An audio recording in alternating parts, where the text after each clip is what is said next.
नमस्कार दोस्तों। बहुत ही अच्छी खबर आप लोगों के लिए आ रही है। आप लोगों को पता ही होगा कि कैबिनेट की बैठक कल हुई थी और उसमें कंप्यूटर साइंस यानी कि पीजीटी कंप्यूटर साइंस की 1000 सीट और स्वीकृत हो गई है। तो ये आप लोग के लिए गुड न्यूज़ है, आप लोग के लिए बहुत ही अच्छी खबर है। वैसे भी पहले 16-17 सीटें थीं और अगर 1000 सीटें और जुड़ जाती हैं तो करीबन 26-2700 सीट्स हो जाएंगी। इतनी बड़ी कंप्यूटर की वैकेंसी ना तो बिहार में आज तक आई है और ना ही आएगी। अब ऐसा समय चल रहा है कि इतनी सारी वैकेंसियां आ गई हैं। हमने वो वक्त भी देखा है 2011-12 में जब 13 वैकेंसियां आई थी, 13 से 300 वैकेंसियां हुई और अभी तो वैकेंसियां छप्पर फाड़ के हो गई हैं। करीबन 3000 के करीब कंप्यूटर साइंस की वैकेंसियां हो गई हैं। तो हो सकता है ये चुनावी वर्ष हो, इसलिए इन्होंने जो भी पंचायत है जहाँ पे माध्यमिक विद्यालय नहीं है उन माध्यमिक विद्यालयों में ये कंप्यूटर साइंस के शिक्षक दे रहे हैं, जो माध्यमिक विद्यालय उच्चतर माध्यमिक विद्यालय में उत्क्रमित हो रहे हैं। तो सबसे पहली बात है, अच्छी खबर तो है ही, पर ये जो सीटें हैं इसको आपको इसी नियुक्ति में, ये जो नियुक्ति होगी आपकी, जो आपने जो एसटीटी एग्जाम दिया है जिसकी नोटिफिकेशन है, इसी नियुक्ति में इसको ऐड करवा दें तो जल्द से जल्द आप लोगों की नियुक्ति हो जाएगी। नहीं तो फिर कब होगी इसकी कोई गारंटी नहीं है, क्योंकि जो बिहार सरकार है ये बहुत ही कछुआ गति से कोई भी काम करता है। 1000 सीटें हैं। अब इन 1000 सीटें को आपको दौड़ भाग कुछ भी करके ये जो अभी जो नियुक्ति होगी उसमें इसे ऐड करवाना होगा, अन्यथा इसकी बहाली कब होगी कोई भी नहीं जानता है।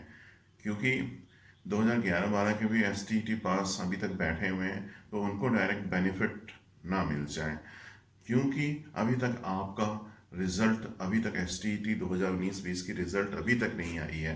तो अगर इसको इन्होंने छठे चरण के बाद इंक्लूड कर लिया तो एसटीटी 2011-12 में जो बचे हुए अभ्यर्थी होंगे उनको सीधे लाभ मिल जाएगा। कैबिनेट से स्वीकृत होने का मतलब अब ये सीटें क्रिएट हो गई है, इस पे बहाली हो सकती है। पर अभी तक एसटीटी, ये कैसे विडंबना है कि अभी तक एसटीटी 19-20 की रिजल्ट तक नहीं आई है और ये सीट क्रिएट कर रहे हैं। तो इन्हें मतलब एक सिस्टमेटिक वे में ये नहीं चलते हैं, इन्हें रिजल्ट निकाल देना चाहिए था। अगर ये रिजल्ट निकाल देते तो ये सीटें आपकी हो जाती। अब आप लोगों को प्रयास करना चाहिए जितनी जल्द हो सके ये बिहार बीएसई भी रिजल्ट निकालें। पर रिजल्ट के ना निकलने की सबसे बड़ी वजह है कोरोना प्रकोप, और कोरोना का आप लोग जान ही रहे हैं। कोरोना हमारे देश में, हमारे राज्य में बढ़ते ही जा रहा है, ये रुकने का नाम ले ही नहीं रहा है। अब ये कोरोना कब तक थमता है, तब तक तो कुछ भी होना मुश्किल है। पर बिहार सरकार तो अपना काम कर ही रही है। जब बिहार सरकार कैबिनेट से सीटें स्वीकृत कर सकती है तो वो एसटीटी का रिजल्ट भी तो निकाल सकती है ऑनलाइन वे में। इसमें कौन सा हम एक दूसरे से नज़दीक जाने की क्या ज़रूरत है। सिंपली इनको अपलोड करना होगा वेबसाइट में। जब सारी चीज़ें हो गई हैं, स्कैनिंग वगैरह हो गई हैं सुनता हूँ, तो रिजल्ट निकालने में क्या दिक्कत है। और इससे रिजल्ट निकालने का कोरोना से क्या लेना देना है। मुझे तो लगता है सरकार एक डिले टैक्टिस खेल रही है। अगर सरकार चाहे तो एसटीटी का रिजल्ट निकाल सकती है, पर क्या, मैंने पहले भी कहा था कि यहाँ का जो सिस्टम डेवलप है, हर सांख में उल्लू बैठा है, अंजाम में गुलिस्ता क्या होगा। आप एसटीटी का एग्ज़ाम देते हो, उसके बाद आपके पास फ़ोन आना शुरू हो जाता है, आपका रोल नंबर इतना है, आपका नाम ये है, आप इतने पैसे दो, आपके इतने कम मार्क्स आ रहे हैं, हम पास करवा देंगे। यानी कि जो भी एसटीटी एग्ज़ाम में बैठते हैं उनका डाटाबेस लीक हो जाता है। 2011-12 में जो एसटीटी एग्ज़ाम हुआ था उसमें कुल 1000 लोगों ने एसटीटी क्लियर किया था और करीबन जितने भी हैं सेलेक्ट हो गए होंगे। पर जिनकी डिग्रियां गलत हैं, जिन्होंने बाद में एमसीए किया, उन लोगों की बहाली अभी भी चल रही होगी मेरे ख्याल से। यहाँ तो देखा वेखा जाता नहीं है। 2011 वालों में 2012 में जिन्होंने एमसीए किया, 13 में एमसीए किया, वो भी नियुक्त हो गए जिनकी डिग्रियाँ सही नहीं थी, जिन्होंने प्राइवेट यूनिवर्सिटी से डिग्रियाँ ली। दोस्तों, आप कंफ्यूज कर रहे होंगे कि प्राइवेट यूनिवर्सिटी होती क्या है। तो एमसीए की डिग्री बेचने का एक बड़ा ही जाल हमारे प्रदेश में चल रहा था। अभी तो ये बंद हो गया, पर चल रहा था। जैसे बहुत सारी यूनिवर्सिटी हैं, सिक्किम मणिपाल यूनिवर्सिटी, पंजाब टेक्निकल, और भी नॉर्थ ईस्ट की बहुत सारी यूनिवर्सिटी हैं जो डिस्टेंस मोड से डिग्रियां बेचती हैं। इन्हें यूजीसी और एआईसीटी ने परमिट नहीं किया कि वो दूसरे राज्यों में जाके अपना स्टडी सेंटर खोलें, है ना। वो उनका जो कैंपस है, वो कैंपस से रेगुलर कोर्स ही करवा सकती है। पर इन लोगों ने क्या किया है कि हर स्टेट में जाके इन्होंने अपनी डिग्रियां बेची है, और नंबर भी 90%, 95%, इतने अच्छे अच्छे नंबर दिए हुए हैं। और मैक्सिमम जो कंप्यूटर टीचर्स 2011-12 में ज्वाइन किए हैं, इन्हीं डिग्रीधारी हैं, क्योंकि इनके नंबर बहुत अच्छे थे। 90%, 95%, 97% खुल के ये नंबर देते हैं। तो ये डिग्रीधारी पहले ही नियुक्त हो चुके हैं। तो मैंने पहले ही बताया, यहाँ पे कोई मैकेनिज्म नहीं है, टीचरों को ही सर्टिफिकेट जांचनी है, सही से जांच नहीं होता है। निगरानी जांच कर रही है 10 सालों से, या 6-7 साल हो गए हैं, एक भी इस तरह की डिग्री को खंगाला नहीं गया है। तो मैं तो पहले कह रहा हूँ, ये केंद्रीय विद्यालय नहीं है। जब तक आपकी डिग्री सही नहीं है, तब तक आपको ज्वाइन नहीं करने दिया जाता। जब तक आपका एड्रेस सही नहीं है, एड्रेस प्रूफ वेरीफाई नहीं हो जाता, आपकी सर्टिफिकेट वेरीफाई नहीं हो जाती, तब तक आप ज्वाइन नहीं कर सकते हो। यहाँ भी यही विधि अपनाई गई, और लास्ट में क्या करते हैं, 6 महीने तक सर्टिफिकेट की जांच कुछ नहीं करते हैं। फिर बोलते हैं, भैया एक एफिडेविट तुम बना दो, अगर तुम्हारा सर्टिफिकेट गलत हुआ तो हम तुम्हें नौकरी से निकाल देंगे। तो एफिडेविट सब दे देते हैं, चाहे गलत उनका सर्टिफिकेट हो सही हो। यहाँ कोई मैकेनिज्म डेवलप ही नहीं हुआ है। तो फर्जी शिक्षकों की तो भरमार है। तो इसके लिए भी आपको लगना पड़ेगा, अगर आप नौकरी लेना चाहते हो और आप अच्छी जगह, मतलब अपने होम डिस्ट्रिक्ट में रिक्रूट होना चाहते हो, तो ऐसे लोगों की बहार है। ऐसे लोगों ने, क्योंकि इन यूनिवर्सिटीज़ में Sikkim Manipal distance, Punjab technical university के डिस्टेंस में बहुत ही आराम से डिग्रियां मिल जाती हैं। तो लोग जो हैं, ये नहीं पता करते हैं कि इनकी डिग्रियां एआईसीटी से अप्रूव है कि नहीं। वो शॉर्टकट अपनाते हैं, अरे आराम से डिग्री मिल जा रही है तो क्यों नहीं इसी डिग्री को खरीद लेते हैं। इंस्टीट्यूट वालों को बस पैसा दे दिया और उन्होंने डिग्री खरीद ली। और ऐसी लाखों डिग्रियां हिंदुस्तान में बिकती हैं या बिकी हैं।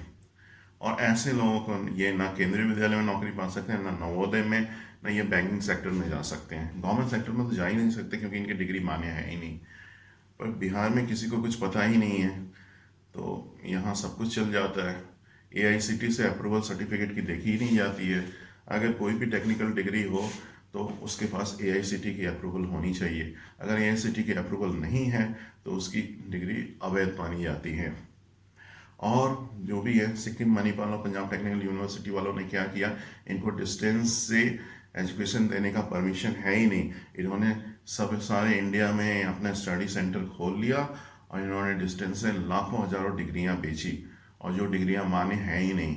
और वो किसी सरकारी नौकरी में जाते तो उनकी डिग्रियां मान्य है ही नहीं। और उन्होंने ऐसे संस्थानों से बीसीए किया, और वो अन्य यानी इग्नू से ही एमसीए करना चाहते हैं, तो उनको उनको एडमिशन नहीं मिल रहा है। नालंदा ओपन यूनिवर्सिटी वाले नहीं ले रहे हैं इन डिग्रीधारियों का एडमिशन।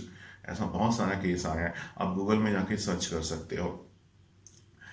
तो इसके लिए मैं आपको एक प्लान बनाना पड़ेगा, जो जिनकी सर्टिफिकेट सही है, जिन्होंने रेगुलर बीटेक किया है, या जिन्होंने एमसीए इग्नू से किया है, या नालंदा ओपन यूनिवर्सिटी से किया है। इनको मिलकर एक स्ट्रेटजी बनानी होगी कि ऐसे जो अभ्यर्थी हैं जिनकी डिग्रियां वैध नहीं हैं, उनको इस नियुक्ति से अलग किया जाए। अगर आप अलग नहीं करोगे तो आपकी सीटें ये खा जाएंगी, क्योंकि इनके जो नंबर हैं बहुत ही अच्छे रहते हैं।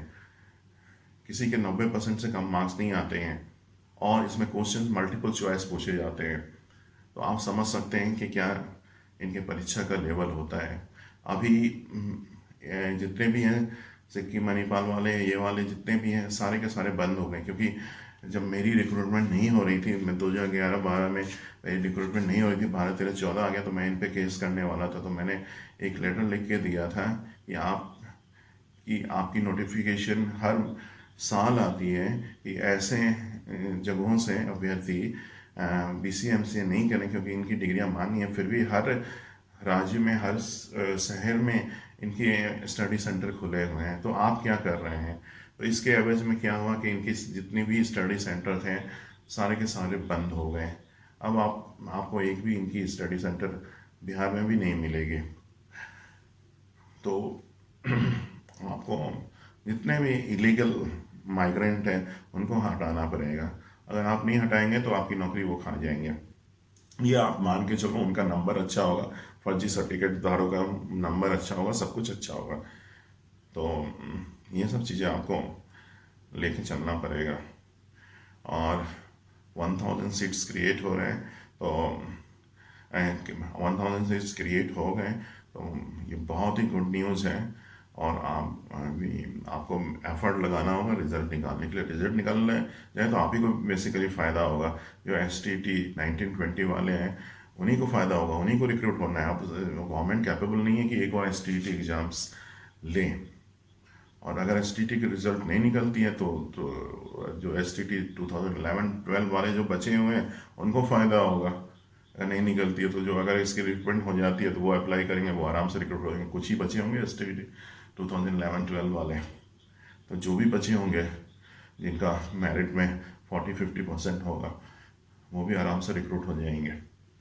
और आप लोगों का हो गया तो आप लोग में तो बीटेक वाले ज़्यादा हो तो उनके भी मार्क्स अच्छे खासे हैं। तो बीटेक वाले जितने भी हैं 80-90% से तो किसी के मार्क्स कम नहीं रहते हैं। तो मेन है कि ये एकेडमिक पे तो होना नहीं है।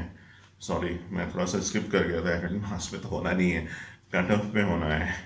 कट ऑफ पे होना है तो जो STT के मार्क्स में जिनका नंबर अच्छा होगा उनकी रिक्रूटमेंट पहले हो जाएगी। तो बहुत ही गुड न्यूज़ है। अब आप लोग को STT की रिजल्ट निकलवाने के लिए व्हाट वी कॉल धर्म युद्ध करना पड़ेगा।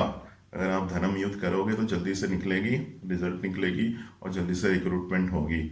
और उस रिजल्ट निकलने के बाद आपको इस सीट को, इस जो नोटिफिकेशन आपकी निकली हुई है STT की, उसमें जुड़वाना होगा। ये दोनों आप काम अगर कर लोगे तन मन धन के साथ, अगर ये दोनों आप काम कर लोगे तो आप लोगों की नियुक्ति निश्चित हो जाएगी, सबों की नियुक्ति हो जाएगी। क्योंकि इतनी सीट आज तक बिहार के इतिहास में कंप्यूटर शिक्षकों की कभी नहीं निकली है। धन्यवाद।